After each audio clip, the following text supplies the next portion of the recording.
শেষ মুহূর্তে আসিফ মাহমুদের নাটকীয়তা। দর্শক, আসিফ মাহমুদকে উপদেষ্টা বলবো কি বলবো না, কারণ আপনি আলোচনা শুনতে শুনতে হয়তো বা শুনে যাবেন যে Asif Mahmud is no more উপদেষ্টা। তো দর্শক, আসিফ মাহমুদ সংবাদ সম্মেলন ডেকেছিলেন, সবাই ভেবেছিলেন যে তিনি পদত্যাগের ঘোষণা দিবেন, কিন্তু না, এখানেও তিনি নাটক করলেন। তিনি যে নাটক করলেন এটা আশ্চর্যজনক। দুইটা বিষয়, তিনি এই নাটক কেন করছেন, আর একটা বিষয় যে উপদেষ্টা পদ থেকে পদত্যাগ করার পর তিনি কোন দলে যোগ দিবেন। তিনি নির্বাচন করবেন এটা নিশ্চিত করেছেন, এবং ঢাকা থেকেই করবেন, ঢাকা 10 আসন থেকেই করবেন। কিন্তু এনসিপির হয়ে করবেন, না ভিপি নূরের দল গণ অধিকার পরিষদে যোগ দিবেন, না বিএনপিতে, না স্বতন্ত্র, এই অনিশ্চয়তা কাটেনি। কিন্তু আসিফ মাহমুদ নাটক করছেন, হাইপ ধরে রাখছেন, এটা রহস্যজনক। আসলে ক্ষমতা এত মজার জিনিস, এটা কেউ ছাড়তে চায় না।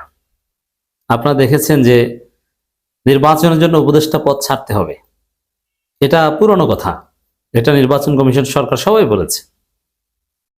কিন্তু সে আসিফ মাহমুদ এখন বলছেন, সংবাদ সম্মেলন ডেকেও পদত্যাগ কেন করলেন না, আগে এটা বলি। বলছেন যে পদত্যাগের বিষয়ে প্রধান উপদেষ্টার দপ্তর থেকে জানানো হবে, মানে পদত্যাগের ফয়সালা হয়েছে, তিনি হয়তোবা পদত্যাগপত্র জমাও দিয়েছেন, কিন্তু পাবলিশ করা হবে কখন। মানে বিষয়টা এমন যে যতক্ষণ পর্যন্ত আর একটা সেকেন্ড যদি ক্ষমতা ভোগ করা যায়, 1 সেকেন্ড আগেও ক্ষমতা ছাড়তে চাই না। তো প্রধান উপদেষ্টা দপ্তর যখন মনে করবে যে না, নির্বাচন করতে হলে তফসিল ঘোষণার আগে, যেমন আজকে তফসিল ঘোষণার কথা ছিল, কিন্তু না, তফসিল ঘোষণা হবে আগামীকাল সন্ধ্যা 6টায়। এখন আসিফ যদি 3টেই পদত্যাগের ঘোষণা দিয়ে দেন, তাহলে তো সন্ধ্যার মধ্যেই সরকারি বাসভবন ছেড়ে নতুন কোথাও যাওয়া দরকার না, সেটা চাচ্ছেন না। আর কয়েক সেকেন্ড যদি পারেন। আসিফ মাহমুদের এই নাটকীয়তা, সংবাদ সম্মেলনে পদত্যাগের কথা না বলা, সেটা প্রধান উপদেষ্টার দপ্তর থেকে জানানো হবে বলা, এটা প্রমাণ করে যে ক্ষমতার লোভ যে কতটা ভয়ানক, যে 1 সেকেন্ড আগেও ছাড়তে চাচ্ছে না। অথচ ইটস ভেরি সিম্পল, যে নির্বাচন করবেন মিনিমাম 1 মাস বা 1 সপ্তাহ 2 সপ্তাহ আগে পদত্যাগ করার কথা ছিল, উচিত ছিল। কিন্তু না, দেখেন আজকে সন্ধ্যায় তফসিল ঘোষণা করার কথা ছিল, সে 3টার সময় সে পদত্যাগের কথা বলে না, যেহেতু তফসিল ঘোষণাটা আগামীকাল সন্ধ্যায় গেছে। এটার কোনো কারণে এই নাটক শুধুমাত্র আর কয়েক সেকেন্ড ক্ষমতা এক্সারসাইজ করার জন্য, ক্ষমতার লোভ। এবং ক্ষমতার লোভ আসিফকে কত নিচে নামিয়েছে দেখেন। আসিফ বলছেন সংবাদ সম্মেলনের মধ্যে, এটা নিয়ে আলাদা রিপোর্ট হওয়া দরকার, এটা নিয়ে শিরোনাম হওয়া দরকার আসিফ মাহমুদের প্রেস কনফারেন্সে, কি যে সরকারের থেকে নির্বাচন করতে কোনো আইনগত বাধা নেই, তারপরও উচিত না বা পদত্যাগ করছি। এর মানে সরকারের থেকে নির্বাচন করার একটা খায়েশ আছে, কোনো আইনগত বাধা নেই। এটা কেন বলেছে? এটা তো হাসিনা মার্কা কথা। আমরা তত্ত্বাবধায়ক সরকারের কথা বলতাম, আর হাসিনা বলতো না, তত্ত্বাবধায়ক সরকার না, সরকারের থেকে নির্বাচন করবে নির্বাচন কমিশন, এখানে সরকারের মন্ত্রী এমপি এটা কোনো ব্যাপারই না, দলীয় সরকার অধীনে নির্বাচন হবে, নির্বাচন পরিচালনা করবে নির্বাচন কমিশন, এখানে সরকার না। অতএব আমরা সরকারের থেকে নির্বাচন করতে কোনো সমস্যা নেই। এটা হাসিনার চিরচরিত যুক্তি। তো শেষ মুহূর্তে আসিফ মাহমুদ এসে সে হাসিনার যুক্তি দিল। এরপর আসেন, আসিফ মাহমুদ তার মন্ত্রণালয়ের বিভিন্ন উন্নয়নের ফিরিস্তি তুলে ধরেছেন। হ্যাঁ, অনেক ভালো কাজ করেছেন, ইউনিক কাজ করেছেন, ঠিক আছে। কিন্তু আসিফ মাহমুদ যে দুর্নীতি করেছেন, যে টাকা মেরেছেন, আওয়ামী লীগের বড় বড় নেতারাও এত টাকা মারতে পারেনি। আসিফ মাহমুদের একজন পিএস যে পরিমাণ টাকা মেরেছেন, একজনের সম্ভবত এনআইডি ব্লক হয়েছিল। সর্বশেষ নতুন যাদেরকে ব্যক্তিগত সহকারী পিএস হিসেবে নিয়ে, তারা যথেষ্ট ভালো, আমি জানি, সৎ লোক, কিন্তু প্রথমে যা করা করে ফেলেছেন। এবং নানান প্রজেক্ট নিয়ে নানান কথা নানান সময় আলোচিত হয়েছে, এবং শেষের দিকে এসে যেটা প্রমাণিত হয়েছে যে আসিফ মাহমুদ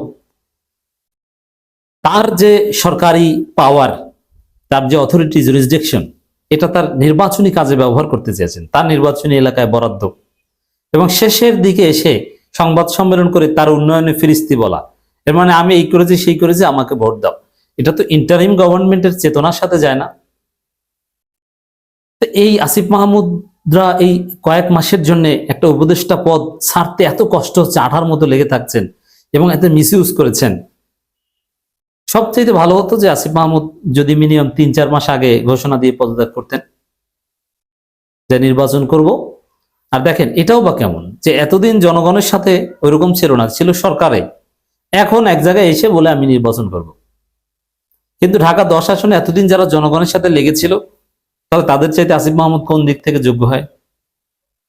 এই প্রশ্ন উত্তর কে দিবে? ক্ষমতার লোভ যে কতটা ভয়ানক আসিফ মাহমুদ তার নাটকীয়তার মাধ্যমে সেটা দেখিয়ে দিলেন। এরপরে আসিফ মাহমুদ কোন দিকে যাবেন, এনসিপি না ভিপি নুরের দল? ভিপি নুর বারবার বলছেন, VP Nur is very confident যে তার দিকে আসবেন। আবার এনসিপিতেও নানান গুঞ্জন, এনসিপি প্রার্থী তালিকা ঘোষণা করলো, ঢাকার 10 আসনের জন্য ঘোষণা করেনি। মাহফুজকে নিয়ে আরেক নাটকীয়তা, আসিফ তো একটা বিষয় ক্লারিফাই করেছে, তো মাহফুজ এখন পর্যন্ত কিছু বললো না, সংবাদ সম্মেলন করলো না, কোনো কথাবার্তা নাই। তাহলে মাহফুজ আবার কি করে, এটা আর একটা সন্দেহ। এটা নিয়ে এখানে আলোচনা করছি না। তবে আসিফ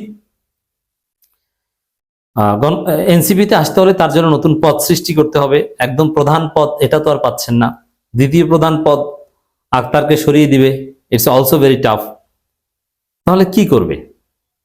নানান সন্দেহ সংখ্যক প্রশ্ন আছে। তো সেক্ষেত্রে এনসিপি সিদ্ধান্ত নিয়েছে যদি আসিফ মাহফুজ দুইজনই আসে, তাদের জন্য নতুন পদ সৃষ্টি করা হবে সম্মানজনক। এখানে নতুন কি পদ সৃষ্টি করবে যেটা তাদের সাথে যায়?